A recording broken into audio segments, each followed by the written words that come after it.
Hello and welcome to all the men and women of the West. I'm Joe, here with me is my co-host Dan. Hello and greetings. And welcome to Dragon Month. I had to bring that back. Yes. It's Rachel Month for the channel. Now, what we're thinking here is that this is the last month before our YouTube channel kind of resets because we failed to get 1,000 subs in a year and 4,000 watch hours. But rather than sulking and whatnot, or getting desperate and saying, oh, sub, actually, please do subscribe if you haven't already. We wanted to do this in a fun manner, where we turn this into more something we just have fun with, as well as a bit of one of our book clubs podcasts. Again, if this ends up something that people like, we're going to, in future years, have more Dragon Months. Mm-hmm. And we might even at some point do a unicorn month or something. Yeah, if you have any ideas for other themes, you could post it down below. And without further ado, we're going to also use this as a good time to dive into the origin of Dragonlance's world in a way. Over with Tolkien, we'll be discussing characters like Smaug. I'll be doing videos also on Glaurung and any other dragons I find interesting. Mm-hmm. While over here in Dragonlance, we're mostly going to be centering the discussion around Aurora's Eggs and doing a book club around that short story. We're going to try to divide this into maybe 3-4 podcast videos. This is a very interesting short story. The All Dragons War is honestly one of the most fascinating events in Dragonlance history, or Krynn's history. Before we start, like we always do with our book club podcast, we're going to just look at color, themes, and ideas, as well as character names, and draw what we can from that analysis for this first episode. The green dragon in Aurora's Eggs is called Coral, which that's spelt Korril, yet I can't help but think of water corals. Yeah. I think everyone's getting that notion, which is interesting. Furion is obviously supposed to mean fury, and with the color red being the color of his scales, it's obvious he's supposed to be a very wrathful character. His default setting in this story seems to be envy and anger. Corrosus seems to be the leader. He's the black one. His name obviously means to corrode, which is fitting, very fitting, although he breathes gases rather than acid or something, but because acid belongs to coral, I get the sense that both coral and corrosus are supposed to corrode here. Like, that's what they were going for. The black dragon here is the fiercest. He's the toughest of all the dragons. Furion's probably the puniest and the most incompetent. The most powerful mage of them? Well, that's kind of hinted at in the story, but the problem is, yes, in that he got a bit more training by Dekesis in magic spells, but no, because within 2 seconds he ends up really running headlong into a trap that robs him of all his spells. The fact that Aurora could so easily overpower him magically demonstrates that he has a lot of spells, a quantity of spells, but he doesn't have a quality of spells. That's the key with Furion. Akis is the white dragon, the ice dragon, whom Furion in particular seems to hate and is envious of. Furion takes a lot of pleasure in the discomfort Akis demonstrates as they are in a very volcanic area. Corrosus has to basically intervene and tell both of them, oh, settle down, stop with the stick measuring contest. Akis means immortal, which I think that's very interesting. Yes, considering of all the dragons, Akis is the first to die. Yeah, there's a bit of a joke being played there, I think. Douglas Niles is a very clever writer. I know he gets a lot of flack by some. I've heard him compared to Rian Johnson. No. Actually, a lot of his books are really well written. I really like a lot of his books that he wrote in the Dragonlance universe. And I honestly want him to make a comeback to Dragonlance. Yeah, very good prose. Yeah, I love Douglas Niles. He's brilliant. Honestly, he's one of the higher tier Dragonlance writers.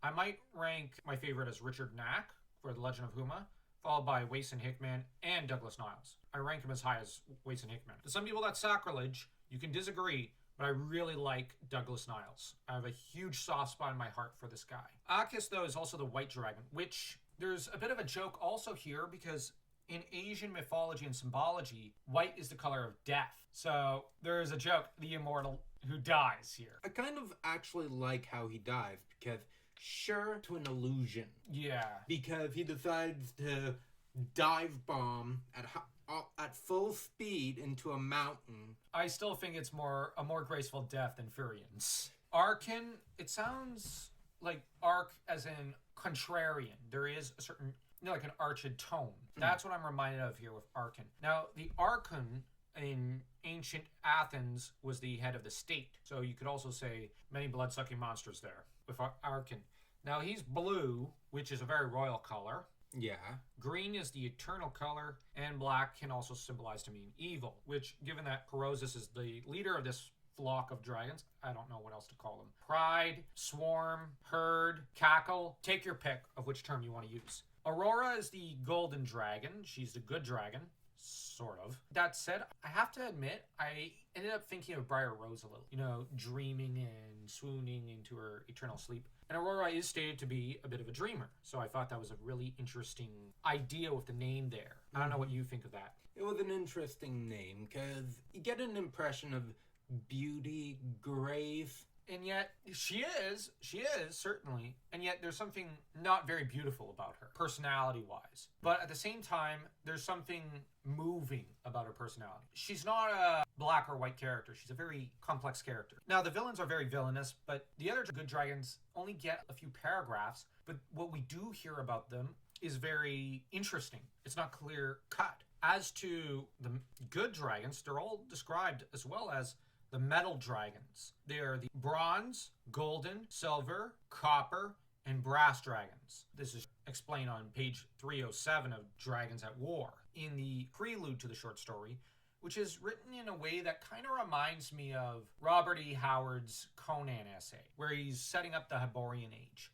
It kind of reminded me of that a lot, and I found that I like the idea that Douglas Niles is kind of paying homage to one of the two founding authors of fantasy fiction. And that this nod was something that he managed to convey a bit of in the prose, because it's a very electrifying story, and the action is non-stop, I think. Because I imagine that introduction, James Earl Jones narrate the beginning of a movie. Oh, him narrating rather than Morgan Freeman. His deep bass, yeah. I like that you pointed out James Earl Jones in stark contrast to Morgan Freeman. Morgan Freeman, I can imagine kind of narrating something like the Chronicles, but James Earl Jones fits more with this story. It's interesting to learn that the elves and ogres participate in this war. The elves called Paladin, or the Platinum Dragon, Eli, and the ogres simply called Takesis, the rather uncreative name of Dark Lady. Which gives us an idea and a bit of a sight in their culture. Eli in Hebrew means high or elevated, or my God. And Elijah in the Old Testament was an Israelite prophet and miracle worker. And so we could essentially say high one or elevated one. Yeah. Well, there's something synonymous between Paladin and the Christian God going on there, in a way. At least I found in a symbolic sense. This gives us a great deal of insight into what Niles and the other Dragonlance writers were thinking here with Paladin. He is good. He is, a positive father figure of a good chunk of the universe. Whereas the ogres simply called their boss Dark Lady, which we could see that they're a bit more of a barbarous, simple-minded folk in comparison to the elves. The elves, the name is littered with symbolism and whatnot, but that's the nature of evil, I guess you could say. There's not as much creativity involved, because creation itself is a very positive force. It's typically a very positive thing that you're doing. You're giving life to something, even if it's just an idea. That's a beautiful thing. So yeah, there's a lot to be said just about that first page or so.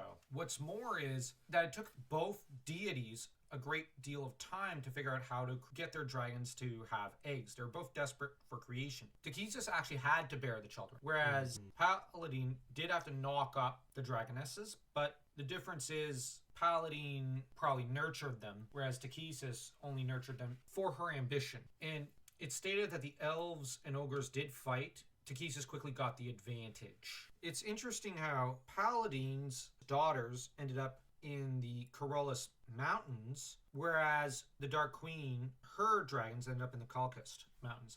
Now, the Kalkists are over in the east of Ansalon, near the lands of Blood and whatnot, which is where the ogres live. Paladins are over in the Corollas Mountains in Abanasinia, or what would later be that region, near Thorbarden and whatnot. I would argue this is a Tolkienian nod here, being from the west that light came. From the west, that you had civilization arise in Middle-earth in the form of the elves when they returned to Beleriand. That being said, for example, you have the Dunedain, the men of the west, and whatnot. So Tolkien puts a lot of emphasis on the west being a source of light, of civilization.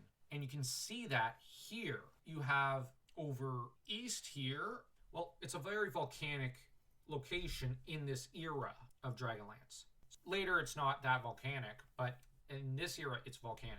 That gives us a good idea how young this world is. It's still very, very young. The image I got in my mind was of Mordor here. Mm-hmm. You have Mordor versus the West. And I love that Tolkienian nod. I think it's very purposeful. Exactly. And there's a lot of symbolism, and that's something we have to hold on to.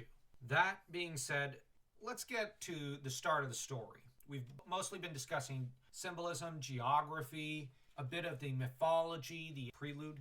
I think it's time to actually get into the story. The story starts with a conference. Takhisis decides we need a company mandatory conference. She runs it about as well as Michael Scott does his Dunder Mifflin branch. So, not very good. She doesn't do a very good job. You've got all the dragons that kind of arrive. Of course, they're all jealous of... A few of them are jealous of each other. Primarily, Furian's jealous of his siblings, because they're better than him. He behaves himself like a jealous buffoon during the conference. I don't know what you think of that description. Yeah, it's like, Mommy, pay attention to me. I don't like that you're paying attention to them. I'm better, even though I've accomplished nothing and been living in your basement for a while. And the others have all killed their equivalent dragons. One could argue they moved out of Mom's home and they've already gone off to earn a living, while Furian's not happy with how he's not yet done that. I know I'm coming down hard on Furian, but I'm going to come down even harder on him later. The conference takes place, and Takhisis during it says, well, listen guys, I need you to all go and finish this last dragon. Then, as a reward, I'm going to give the red dragons rule over all the other dragons. And you kind of have the others going, oh, hold on, what? That's not really fair, because he hasn't done anything yet. Well, we've been risking our lives for your victory. And you have Takhisis. Yeah, and? What's your point? If you want fairness, you're crying to the wrong god. I'm just saying, she basically implies that. She's like, yeah, I'm not gonna be fair. And likely the others are not going to be fair with Furian after that. No, I get the feeling that had they won, you probably would have had Actus who kills them. Mm-hmm. And the rest of the red dragons. Yeah, Takhisis would have been furious. But the thing is, evil would have turned on itself.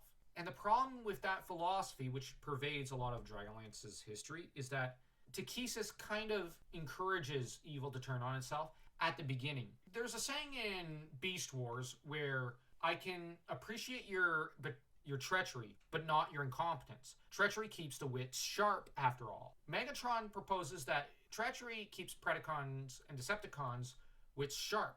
But if you're incompetent, don't bother trying, because you're not good enough to pull it off. And the thing here is, this is not the last time that this recurs, because Furian is incompetent. He's a joke. He's a clown. And the problem is, she encourages him to kind of betray the others and try to jump up in rank above them.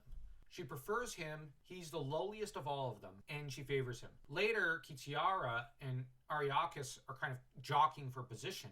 Ariakis is clearly the better commander and the much more competent fighter and person. But Takhisis favors Kitiara, who doesn't really do very well. She lost when she had dragons. The enemy did not have dragons at the High Clair's Tower. That was a victory that she should have won in under a heartbeat, but she kept toying with her food and kept indulging herself in fun time with Tanis that she kind of forgot that, oh, right, I'm a military commander. Mm-hmm. It's just disgraceful. What's interesting with Takhisis is that she always prefers the impatient villain, not the patient villain. You have the Pompey Magnuses who say, like in the Rome series, when they're asked, so, we have him on the ropes. When do we strike? Strike, we've already struck. We just wait a month and his armies will disband themselves and we'll just go in and parade to Rome.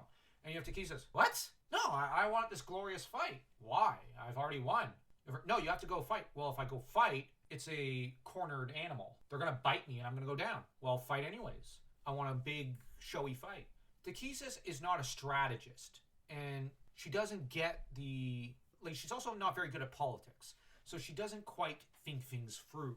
In a way, why the orcs worshipped her. Yeah. She was as subtle as a bludgeon to the face. I would argue, now she's one of my favorite villains, but I'd argue she has eyes bigger than her stomach, and that's her problem. And she likes that trait in others, and that is also the problem. Quite frankly, it's a good thing she never listened to Sargonis. Sargonis is the brilliant god of evil. I think heavens, she's in charge of the pantheon of darkness in Krynn, because if Sargonis was, darkness would have won eons ago. But thankfully, they have Takhisis at their helm, and she's too busy self-sabotaging her own side to be able to win.